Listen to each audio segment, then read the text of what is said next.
Welcome friends, गुरुजी Uttarakhandi channel में आपका स्वागत है। जैसे कि आपको पता है हम यहाँ पे बायोलॉजी के इंपॉर्टेंट टॉपिक्स पढ़ते हैं, तो आज हम वैसे ही कुछ इंपॉर्टेंट टॉपिक्स आज पढ़ने जा रहे हैं। टॉपिक स्टार्ट करने से पहले मैं आपको बताना चाहूँगा, हमारी एक ऐप है, एजुकेशनल ऐप है विदश्री, जिसे आप प्ले स्टोर से डाउनलोड कर सकते हैं और कोई भी कोर्स, अपना मनचाहा कोर्स परचेज कर सकते हैं after seeing the demo videos.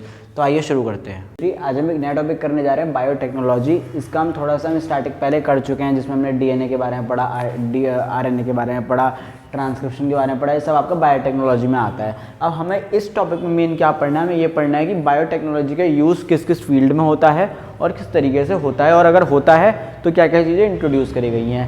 पहला हम पढ़ेंगे बायोटेक्नोलॉजी की एप्लीकेशंस। एप्लीकेशंस का मतलब क्या होता है कि किसी चीज़ का हम यूज़ कहाँ पे कैसे कर रहे हैं, ठीक है। तो एप्लीकेशंस ऑफ बायोटेक्नोलॉजी हम पढ़ेंगे एग्रीकल्चर में।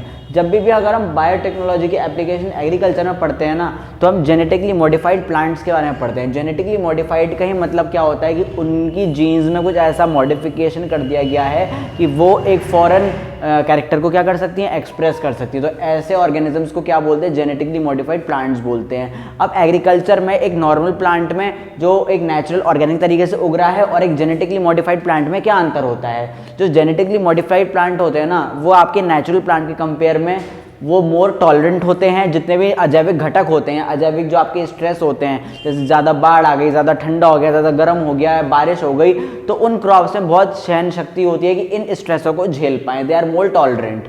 उसके बाद ये मैंने पहले भी एक टॉपिक में बताया था कि केमिकल पे उनकी डिपेंडेंसी क्या हो जाती है, बिल्कुल कम हो जाती है। जहाँ पे आप एक नॉर्मल तरीके में आपको फंगीसाइड भी छिड़कने हैं, वीडिसाइड भी छिड़कने हैं, मगर आप एक ऐसा एक जेनेटिकली मॉडिफाइड प्लांट लाए हो जिसको पहले से ही फंजाई, ये वीड्स, इन सब से क्या है, आपका रेजिस्टेंस प्रोवाइड करी गई है। तो फिर इसको आपको ज़रूरत नहीं पड़ेगी कि आपको अलग अलग टाइप के केमिकल्स प्लांट में छिड़कने, क्योंकि उससे क्या होगा, उसकी क्वालिटी क्या होती है, बिगड़ जाती है, ख़राब हो जाती है।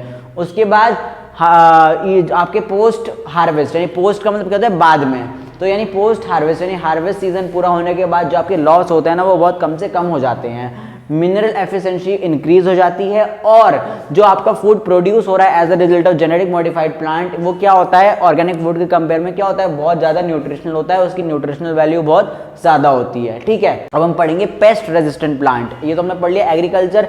अब हम पढ़ेंगे पेस्ट रेजिस्टेंट प्लांट। अब पेस्ट रेजिस्टेंट प्लांट में हम बीटी कॉटन के बारे में पढ़ेंगे। बीटी का मतलब है बैसिलस थायरोजेनेसिस।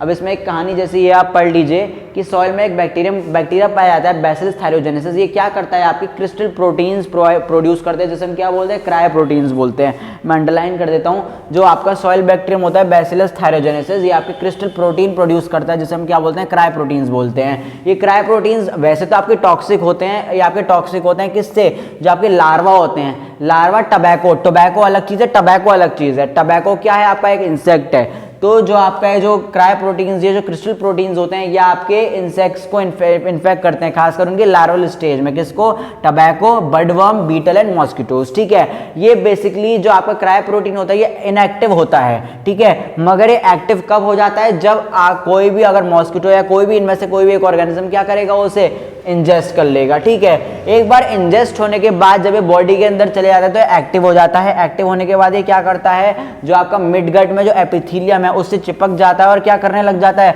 हल्के हल्के पोर्स बनाने लग जाता है, और उन पोर्स के अंदर क्या होता है, पस भरा होता है। और जैसे ही वो पस आपके फूलने लगते हैं और फूलने के बाद वो फटते हैं, तो क्या हो जाता है, लार्वा क्या हो जाता है, मर जाता है, ठीक है। अब उन्होंने क्या देखा बायोटेक वालों ने, कि इस चीज को फायदे में कैसे उठाया जाए। इन्होंने क्या करा कि वो जीन जो इस प्रोटीन को एनकोड कर रही है, उसको लिया वहां से, ठीक है, और आपके जितने भी क्रॉप प्लांट्स हैं, cotton, tomato, potato, rice, corn और सोयाबीन्स, इनके अंदर डाल दिया, ताकि जैसे मान लीजिए कोई भी अगर सॉइल बैक्टीरियम बैसिलस थायरोजेनेसिस, ठीक है, जो आपको अगर मान लो कोई भी सॉइल बैक्टीरिया अगर इनके अंदर एंट्री मारता है, तो इनके पास पहले से एक ऐसा प्रोटीन है जो इन सब चीज़ों से इसकी रक्षा कर रहा है। तो ये था हमारा बीटी कॉटन।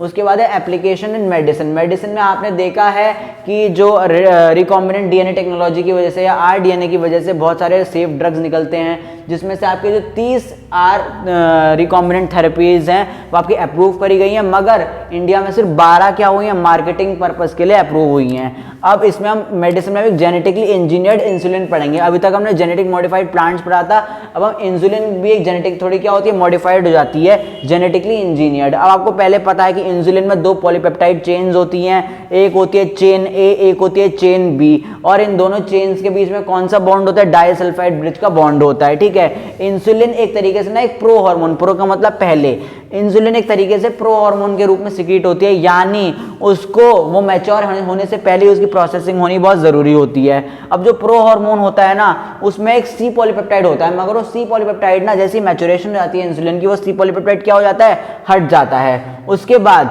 1983 में एक अमेरिकन कंपनी थी एलाई लिली, उन्होंने 2 डीएनए सीक्वेंसेस बनाए थे, ठीक है, अलग अलग for both the chains, chain A के लिए भी और चेन बी के लिए भी। उन्होंने क्या करा था, और वो ये सब इन्होंने कहां से करे थे, ये 2 डीएनए सीक्वेंसेस इन्होंने कहां से निकाले थे, ई कोलाई, एस्चेरिचिया कोलाई के प्लाज्मिड से निकाले थे, और फिर इन्होंने इससे क्या निकाला, इंसुलिन निकाला। तो जो इंसुलिन आपका ये ई कोलाई के प्लाज्मिड से निकला है ना, जो एली लिली कंपनी ने किया 1983 में, उसको हम बोलेंगे जेनेटिकली इंजीनियर्ड इंसुलिन। उसके बाद है हमारा जीन थेरेपी। जीन थेरेपी का मतलब ही क्या होता है कि अगर मान लो किसी को कोई हेरिडिटरी डिसऑर्डर है, किसी को कोई जेनेटिक डिसऑर्डर है, ठीक है, वो दवाइयों से ठीक नहीं हो सकता, वो आपका क्या होगा, एक फंक्शनल जीन से ही ठीक होगा। तो वो थेरेपी जिसमें हम क्या करते हैं, एक फंक्शनल जीन को हम किसके अंदर इंसर्ट करते हैं, बॉडी के अंदर नहीं, बॉडी के अंदर जो सेल्स और टिश्यूज होते हैं उसके अंदर इंसर्ट करते हैं, ताकि हम हेरिडिटरी डिसऑर्डर को क्या कर सके, सही कर सके, उसको हम बोलते हैं जीन थेरेपी। जीन थेरेपी, पहली जीन थेरेपी किसकी हुई थी, 1993 में एक लड़की की हुई थी, और उस लड़की को कौन सी बीमारी थी, एडिनोसाइन डीअमाइनेज डेफिशिएंसी थी उसमें। ठीक है, हालांकि एडिनोसाइन यानी एडीए डिफिशिएंसी के 2 इलाज और होते हैं, एक होता है बोन मैरो ट्रांसप्लांट और एक होता है एंजाइम रिप्लेसमेंट थेरेपी। मगर जो फर्स्ट जीन थेरेपी थी एडीए डेफिशिएंसी के केस में, वो करी गई थी 1990 में। ठीक है, इसमें आपको दो आपको नाम याद रखने की जरूरत है। 1983 में इलेलाई कंपनी, अमेरिकन कंपनी थी, फर्स्ट जीन थेरेपी आपकी 1990 में हुई, किसमें हुई, गर्ल में हुई, जिसमें कौन सी बीमारी थी, जिसमें आपका एडीए की डेफिशिएंसी पाई गई थी। ठीक है, उसके बाद अब आते हैं हमारे ट्रांसजेनिक एनिमल।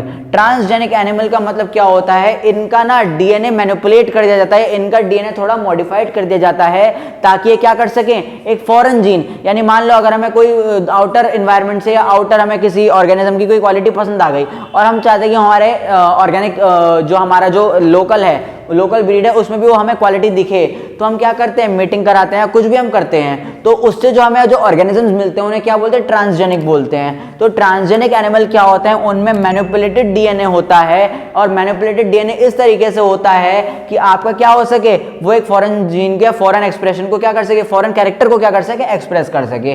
ट्रांसजेनिक एनिमल, पहला एनिमल कौन सा था, रोजी था। रोजी एक गांव का नाम है, ये पहली ट्रांसजेनिक काऊ थी।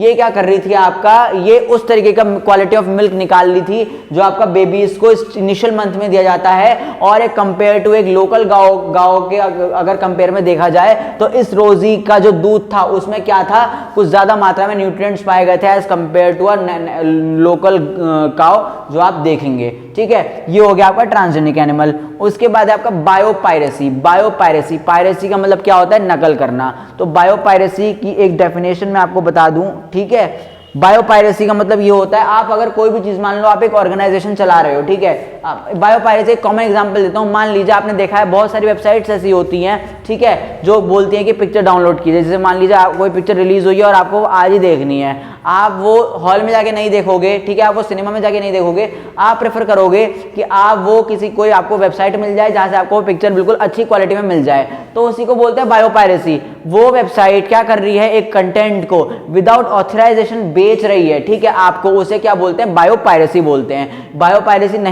ही करनी चाहिए, ना ही इसको सपोर्ट करना चाहिए, क्योंकि कब आप फंस जाओ आपको पता नहीं चलेगा। जब तक आप इसको कैरी आउट कर रहे हो बहुत अच्छी बात है, बहुत अच्छी बात इन टर्म्स की, जब तक आप चल रहे हो आपकी कहानी चलेगी। मगर जिस दिन आप पकड़ में आ गए बायोपायरेसी में, क्योंकि हमारे इंडिया में ना बहुत सारे लॉज बने बायोपायरेसी के खिलाफ। पहले आपने देखा भी होगा कि बीच में कुछ ऐड भी चल गए थे कि बायोपायरेसी रोकिए, जो पिक्चर्स हैं उनको आप हॉल में जाके देखिए, उनकी जो डुप्लीकेट कॉपीज बन गई हैं जो बहुत ही सस्ती क्वालिटी की होती हैं वो मत देखिए, क्योंकि वो किसमें आता है, आपके बायोपायरेसी। पायरेसी का मतलब क्या होता है, चोरी। तो ये एक तरीके की चोरी, आप बिना ऑथराइजेशन के किसी चीज को अगर एक्सेस कर रहे हो तो वो आपका बायोपायरेसी के अंदर आ जाता है। तो ये था हमारा बायोटेक्नोलॉजी की एप्लीकेशंस। आई होप आपको ये कंटेंट पसंद आया होगा। Thank you very much.